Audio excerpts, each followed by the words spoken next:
Welcome to the Two Blokes Chatting radio show on 94.7 The Pulse. Music, interviews, news, and, well, Two Blokes Chatting. Now, here are the two blokes. This is the front page on The Pulse. We're on till 11 o'clock this morning, and we'll be back each and every Thursday. When I say we, I shouldn't, because Kerry's not here anymore. This is her last show. We've done 34 of these together. Yes. Now, and you're off to a new venture, which we'll touch on towards the end of the show. But Saturday morning, we had the privilege of having Daryl Pelchen on the phone, as we had him on in the studio 3 years ago, to talk about a project called Cape Otway Road Australia Elite Sports Training Program at Modawarri. If you don't know where Modawarri is, you go out west, drive through Moriac, head to Birregurra, and you'll drive through Modawarri. There's not much there other than a hall, an old cricket ground that I made 100 on once, and a bit of a swamp thing, which is not far from where Daryl lives, and it's now going to be turned into something quite spectacular. Daryl, thank you very much for joining us again. It's good to have you back. Thank you, Rob. Very exciting times. Obviously, another few days has rolled on, and a lot more work's being done behind the scenes. But just to update, we touched on the sporting aspect of it, and the idea of the facility is, in principle, that elite sports people will come from all over the world to a very unique and elite training facility to get those little 1%ers, as they call them, to make a difference in their performance. But there's more to it than that. It's a social community connection with overnight stays, restaurants, and a pretty important wetland environmental project. So let's start with that, because that's probably causing a fair bit of angst. At the moment, it's anything but a pretty sight. What do you have in store for 3 to 5 years from now when the project's near completion? So it might not be pretty, Rob. It's a pretty significant piece of ground in that it's the backwater to Lake Modawarri. So it's all sensitive. It's environmentally significant. And this project, or CORA, will effectively amalgamate 4 privately owned sites to create a conservation precinct of 265 acres. So this is private land. It will be consolidated to actually use the total wetland. It'll restore the conservation values of that land, and effectively forms half of the total rezoning for the site. There's no question, without sounding like the cheerleader, please, that the hero of this project is the landscape. And what we plan to do is to restore the conservation values of this piece. We intend removing an existing broiler farm, which is basically a chicken farm, restore the landscape by vegetation, and remove a couple of features that shouldn't be there, that are not natural there, to improve the water flows and the habitat for that 265 acres. So, Daryl, when you say improve the vegetation, will you be looking at the sort of localised vegetation that would have been there in the past? Exactly, Kerry. It's all very, very controlled. It has to be indigenous. It has to literally return the landscape to where it was once. It's been unloved in a sense. It's been denuded. We've already planted 20,000 trees to begin that revegetation process. There's 50,000 plus to come. I live on one of the 7 sites that are actually involved, and I'm pleased to say that even in the short time that we've been there, which is 10 years or so, the bird life is starting to return, and the experts tell us that this will be a sensational piece of conservation land once it's fully restored. So that's the legitimate intention of what we're wanting to do. Wow. Daryl, now just to lay some groundwork, you're an architect by trade, so I guess things looking pretty are what motivate you, but you're also a country person. So on a balance of what the project set up for the elite sport, that was obviously a big motivator at the start, but to have the landscape looking nice, is that something that you've always held as a passion? It is. It's about both the natural and the built environment. And continually this process has been about looking after land, or the users of that land. The process is incredibly demanding, and I'll go to that later, but my own personal interests have always been about both the built and natural environment, and the two don't need to compete. It's about coming to a reasonable position balances the interests of both. And the bottom line here is that there is no way that 265 acres could become a conservation precinct any other way. It's a phenomenal undertaking. We need to reach out to the community to actually be involved with this in some way. Many people have informed it. Experts have informed where it is and what it's about. True experts. The community and the passion that the community has for conservation have informed this, and in fact the process, we believe, has actually enhanced the conservation values. So when you say experts, Daryl, what sort of cohort make up the experts? A lot, and they're expensive. They're the true people that actually evaluate where it is. This process is independent. It involves all three levels of government. There's no guarantee about an outcome either way. It's meant to be robust, and it was clearly robust, and it's independent. So the experts come from all over Australia, and one of them internationally, to actually look at what's happening here and what we need to do to provide, the best possible outcome.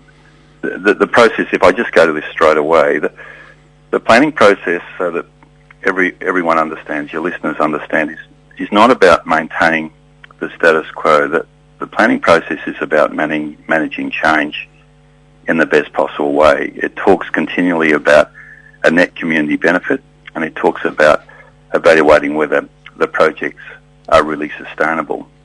And what I'm pleased is, after what has really been a 5-year timeline, particularly with the landscape, that we think with some community involvement and some community contribution that I don't resolve from at all. In fact, we're incredibly pleased with the buy-in from all those community members that we've actually shaped the project for the better. Daryl, Lake Mottawarra, you mentioned back in the 70s and 80s, when I was a much younger man, it was a real lifeblood of the area. There was a lot of jet skiing, motorboating was going on there, fishing. It was constantly full of water, but the change in climate conditions has meant that the lake has been dry or near dry for a long time. This important little entry that is part of your project, I've often wondered how much will what you're doing have an effect on the improvement of Lake Mottawarra itself?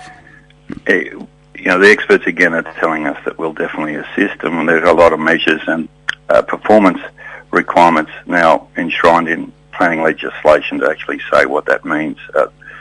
The simple headline comment is that what we do will improve the quality of Lake Mottawarra, and we'll work as hard as we can to help influence further upgrades to Lake Mottawarra. We can't do that in a real sense, other than to try and lobby for the improvement of the lake. We can only work with what we've got, which is that rezoned 550 acres. Can I just add, in terms of an environmental sense, one is to repair that conservation piece of land and to consolidate those 4 sites. The second piece that's really real, that may interest your listeners, is one of the components within the retail village is what's called an eco-museum. This is a French idea, or a European idea, that really is designed to promote the welfare and the identity of a region. So what that means for us is that we'll use this component of CORA to promote the Indigenous history of the site, which is fantastic. All things to do with the Australian Felix and the basalt plains that we live on. It'll talk about what happens with rabbit, or what happens with the introduction of rabbits and all the rest of it. But that is a true community-based facility centering on the environmental considerations. So the detail in this will reveal itself over time, but that's an incredibly important part of the offering, as is that ability for school groups and others to use it as an educational resource. Daryl, I've often thought that to comfort people who have got concerns about the effect on the environment with the project, it would seem counterproductive to me if you're going to create something that's going to attract international elite sports people, which will have a tourism connection, a visitation connection, that you've got a lovely architecturally designed accommodation area and sporting fields, and yet you look slightly to the northwest, and there's just a horrible swamp there. It's clearly in the best interest of the whole project to make sure that the environmental aspect is a real key part of it, I would imagine. Completely, and that's intrinsic. Part of the site selection was simply because of that environmental significance and that interface. And, while some may call it a swamp now, it is a sensitive piece of landscape that we legitimately want to restore, and it'll be the first task that's performed in terms of the total development. So it's the number one priority. It'll take some years to get to where it needs to.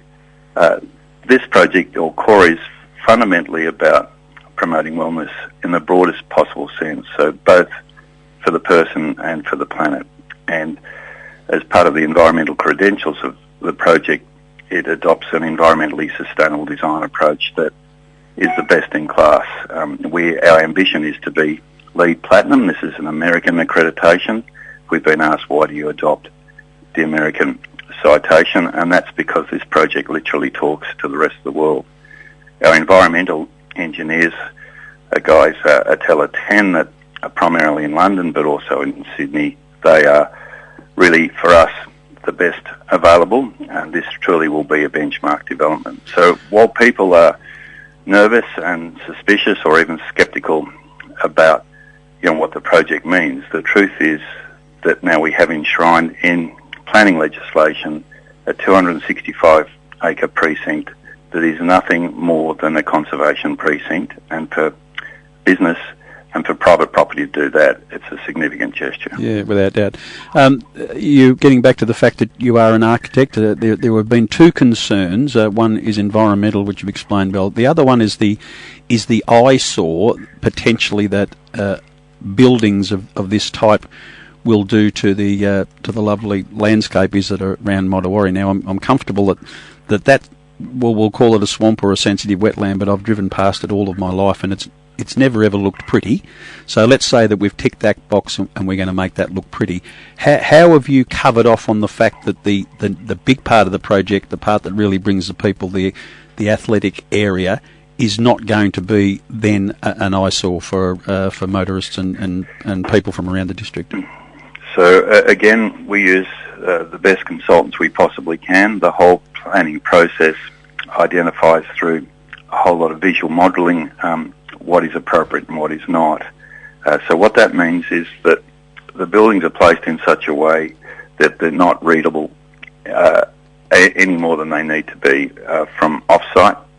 They're generally low-profile buildings, and we are using the best designers from around the world to actually help deliver these buildings. So again, it's about that balance between the built and natural environment. This is not a series of sort of gestures or look-at-me type buildings. These buildings are about that experience and about occupying the site in a way that makes people feel good. It's not hero architecture. It's not your typical sporting architecture that's very much about strutting and really, promoting almost in a gymnastic sense what you can do with the built fabric. This is quite the reverse. This is, in many ways, a series of rural-looking buildings that will be modest in their presentation, but pretty tricky internally in terms of what they can do. So, Daryl, given the huge emphasis on the conservation with these buildings that are going to be low profile, the materials that will be used to actually make these buildings, will they be, ethically and morally and, sustainable materials? Yeah, well and truly, Kerry. So, again, this is, what's pleasing is that this building form that we're adopting is one that you would see in any rural setting. It also expands enormously the value of the site. So typically in an urban environment, you use materials that are much more about glass and shiny surfaces and probably expensive in terms of their fabric. What we're doing here is using really quite modest materials in simple forms to actually push the value of the project, but to actually make it appropriate to its setting. So the other part of the process we're going to talk about today, and we'll move into it, is the tourism aspect. Now, there is an element, and an important element of this project, that will attract people outside of the elite athletes to come along and engage with the site and stay and spend. That's a natural thing for a development like this to take place. What sort of things in 5 to 10 years from now will be the main attraction for people, even if they're not sport oriented, to visit CORA? Hard one to answer in 2 seconds, Rob, but essentially it's a series of combinations. We want to be home base for this region in terms of signposting other facilities, so we'll do that by, and excuse the jargon, aggregation, which means that we link and promote other assets, whether they be natural built off-site. So what that really means is that you might have a couple that want to do different things, so the experience will be different by what we call, and again jargon, amazing combinations, so that people may want to do different things at different times, and that will encourage people to visit more than once and not have the same experience when they come. So in reality, you will be able to participate in incredibly powerful sporting infrastructure, but there'll be galleries, there'll be eateries, there'll be the full gamut of experience. There'll be the paddock to plate sensibility that's actually informed by the organic farm. There'll be a whole lot of varying experiences, but for me, the heroes will be the wellness centre that will be like nothing else. It will promote being well. It'll promote what it means to be well, but I say this to most people to explain what it really is. If you're a first-time mum, for example, and you want to understand what that means to be pregnant for the first time, this facility will not just be about pampering, it'll explain what that pregnancy means to you. So it's an educational facility again. Sounds absolutely amazing, Daryl. But, given the COVID times that we're in at the moment, and who knows when, everyone keeps talking about, getting back to pre-COVID normal, whatever that means. I don't think we ever will. But are people a bit nervous now, given we don't know when, just even nationally our borders will be open and all that sort of stuff? I know it's a few years away until it's all completed, but is there a sense of nervousness or in regards to the future because of COVID times? Without sounding bullish, not by us. Okay, great. We actually get to see how the rest of the world views Australia, and this project's very much about selling brand Australia. Your listeners may not appreciate just how significant this project is in terms of building the Australian brand. The COVID trauma or the interruption or disruption that's been caused by COVID allows us to do things differently, to be truly transformative.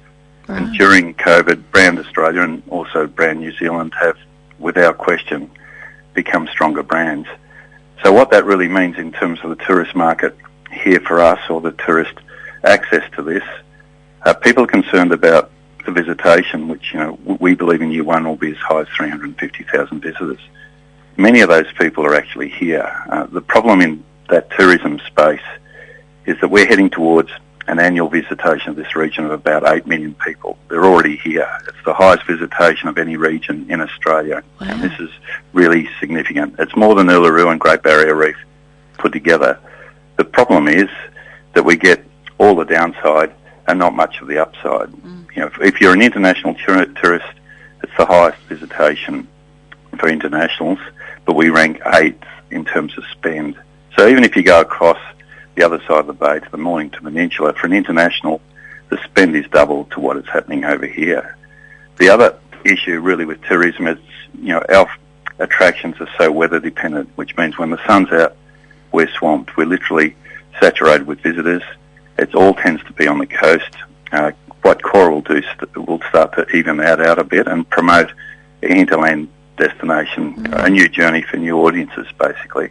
But the real value in what we think we can do is to promote the region via media. Our true visitation is going to be electronic, and that's going to work 24/7. And our modelling shows that CORA will be equivalent to really Australia hosting the Commonwealth Games throughout 52 weeks of the year. It sounds big. It is big. We use, again, some of the biggest businesses in the world to actually promote CORA, but that's what it is. What that really means in terms of the tourist dollar, we think we're directing an awful lot of custom to this region that it doesn't necessarily need to actually be on site. Daryl, the Eden project at the old Anglesea coal mine is gaining some traction at the moment, and I would imagine for all the reasons that you've just said about shared marketing, if you like, this would have been a real fillip for your organisation and theirs probably to have both of these projects happening at the one time to do all of the things that you've just explained.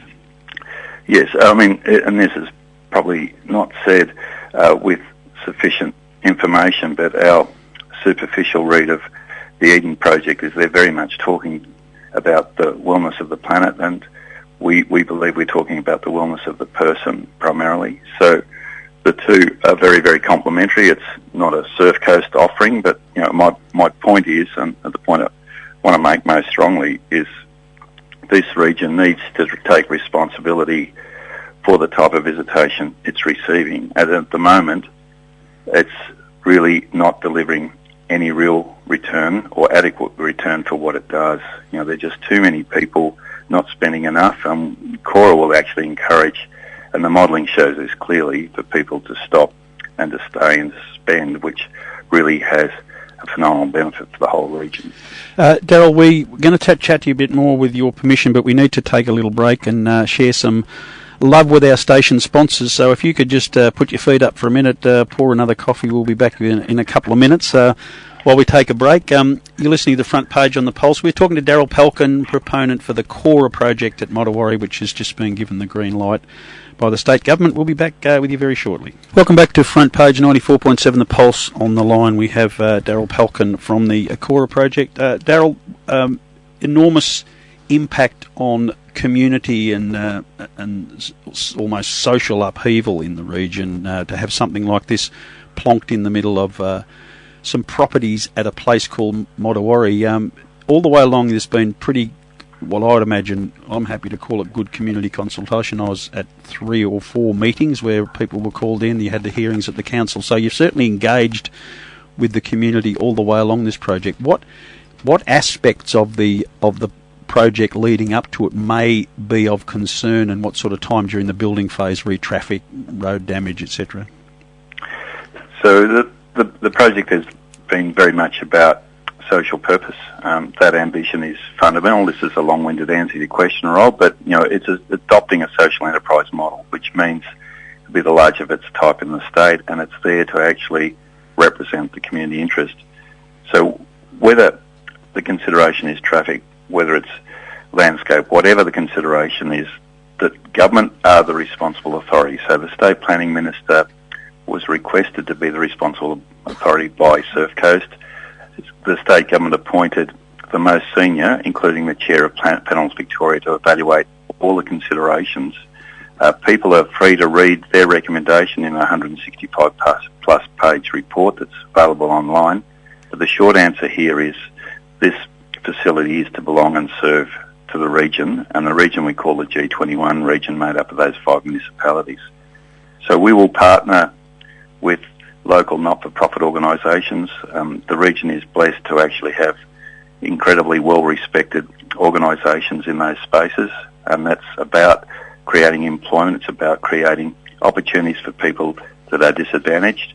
And in my view, this is my personal view, sport is one of the true mechanisms by which certain disadvantaged groups can achieve parity. There's no question that most sporting teams involve the Indigenous community at a level that doesn't happen in many other sectors in the community.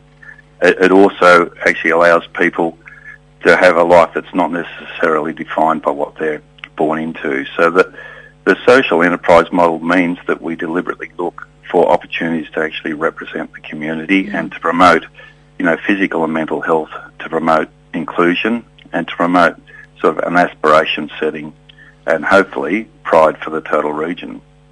The other aspect is that you would hope, and we as a community would hope, that the government would continue to support with other infrastructure. And one of the things that was spoken about quite a while ago was the possibility of the railway station returning to Moriac, which is a growing little hub now, and this obviously will make it potentially grow more. clearly that responsibility wouldn't fall back on your organisation. So do you sense that the government has an appetite for more infrastructure spending to support CORA?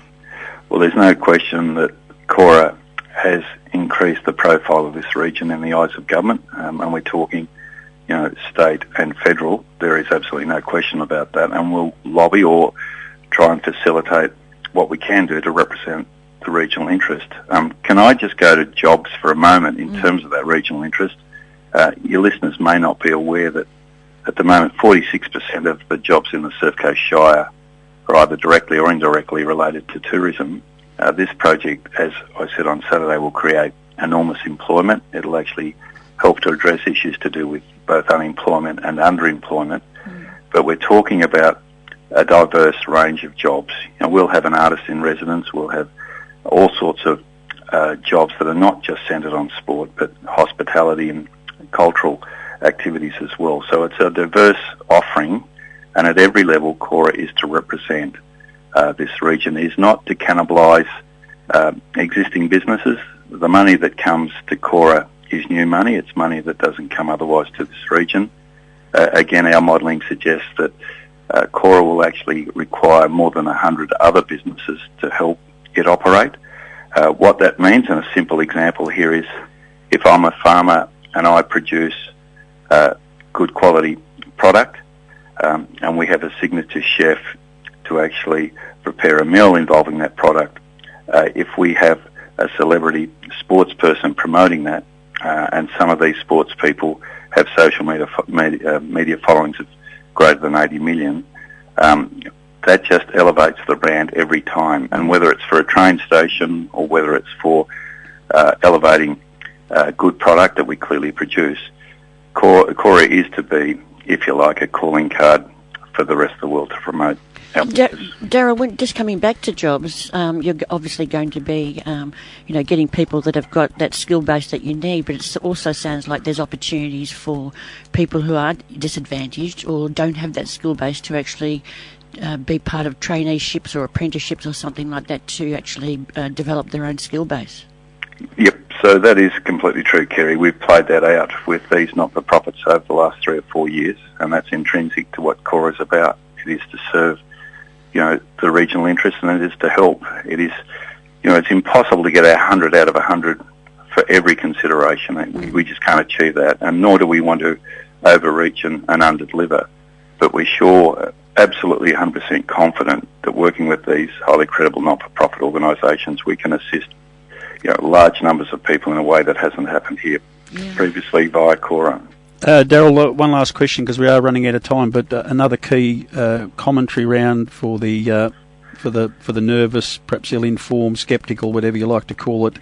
We're riding on the back of fear with Chinese relationships, and a common asked question is, where is the $350 million going to come from? Who would want to invest in something like this?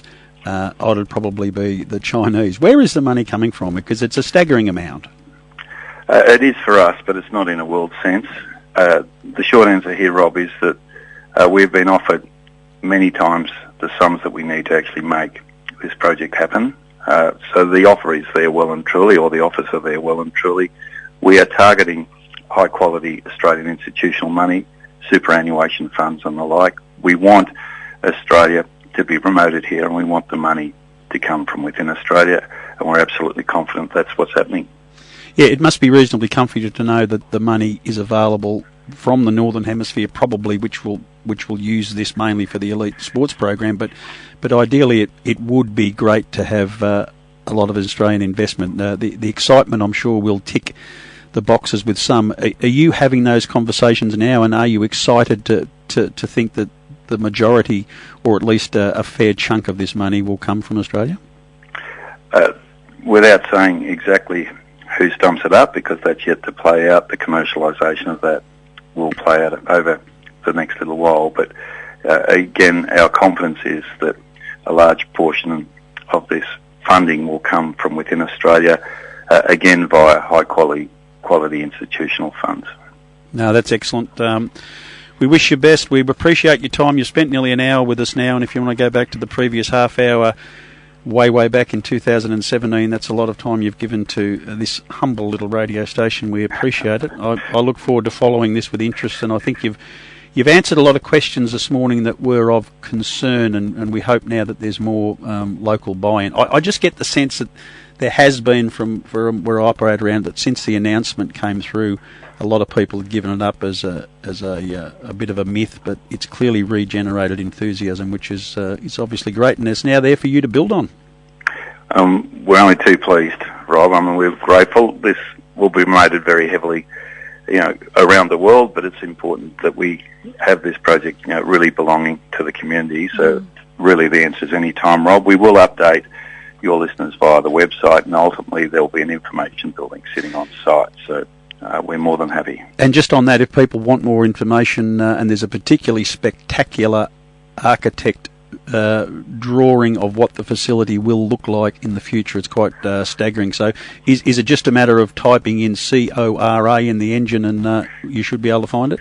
You should find it. It's cora.net.au is the website, but again, we'll provide media releases and we'll field inquiries via that website at any time. What I will say is that on the day it was announced, I know I did 16 interviews. The last 6 were in the Northern Hemisphere. We have 3 people at the moment literally fielding inquiries globally about what's happening. Wow. This project is able, we say, to do things that otherwise wouldn't happen, and it's important that it belongs to the region. Sounds fabulous. Well, Daryl, all the best. From an old wordy bullock boy about 5 kilometres down the road, it's certainly got my excitement up, and I wish you well in the future. And I thank you for your honesty and openness about the whole thing, because you haven't ducked or weaved, not from day one till now, and that stands you in good stead. So continued good luck, and thank you again. And thank you. Good luck. Daryl Pelchen, proponent for CORA, and for someone like you, Kerry, who is very socially, very environmentally sensitive, and you've not heard of this before, but you've had it explained in that way, and it's clearly captured your attention, which is good. Well, I only found out about it last week. Well, if I did know about it, I don't remember anything about it. You would have washed over. As soon as the word sport was there, you would have just closed off, wouldn't you? Probably was in a fetal position in the corner. But the way Daryl described it and the language he actually uses, you know that it's very socially inclusive. And I think one important aspect that comes to mind with me is I was like you when it was first announced in October or November of 2017. I had this wow factor on because it was close to my original home, but everything that Daryl said that night, he's repeated this morning and Saturday morning. Yeah. All the elements of what they're trying to achieve, but in amongst that there's been a lot of community consultation. There's been a lot of changes to the original project because of community consultation that said, nah, we don't want that. That doesn't fit. No, you can't have that. So the project looks different now to the one that was originally released based on community consultation. Now, all of the community is not happy. Clearly, if you were living on the doorstep of it, you wouldn't be happy. You've gone out to a quiet little rural retreat, and that's fair. But in something as large as this and potential benefit from it, as he said, you can't get it 100% right, and it clearly isn't going to be that. But look, it's pretty exciting, and we will continue to follow it. And wherever you go, hopefully you'll follow it as well. I will. But in just saying that, some of the people that may be anti it, and if they do have farms, there could be that opportunity that they actually cash in on it as well with their produce and diversify. There is that. There's a lot of wonderful little small businesses around the hinterland and the coast. And one thing I didn't touch on, but he mentioned it again about the gallery. There will be a gallery, and that will feature local art. Yeah. That comes through. And there's a lot of brilliant artists working in the local areas, sculptors, painters. So it's not just sports; it's sports and the arts. There's a community concept to it, and there's the sport concept to it, and in the middle of that there'll be an element of community sport contact. But it's about the elite program, which won't be available to the general punter. There will be community things that they can get into, and that's in the field. And it's not just the wellness aspect. It's not just sport. Either he's talking about the ability of schools and fire brigades and educational aspects to it as well in the middle. And it sounded like they have a particular philosophy, and the people that they have actually collaborated with around the world are of the same mindset. Yeah. Yeah. And I think some of the other, there's one at St George's Park in about 200 kilometres north of London, which is a similar type. So that's another one perhaps you could Google, which has been going for a while, and to see what it's developed, because this will be attempting to mirror that, and to see what it's developed, because this will be attempting to mirror that, and to see what it's developed, because this will be attempting to mirror that, and to see what it's developed, because this will be attempting to mirror that, and to see what it's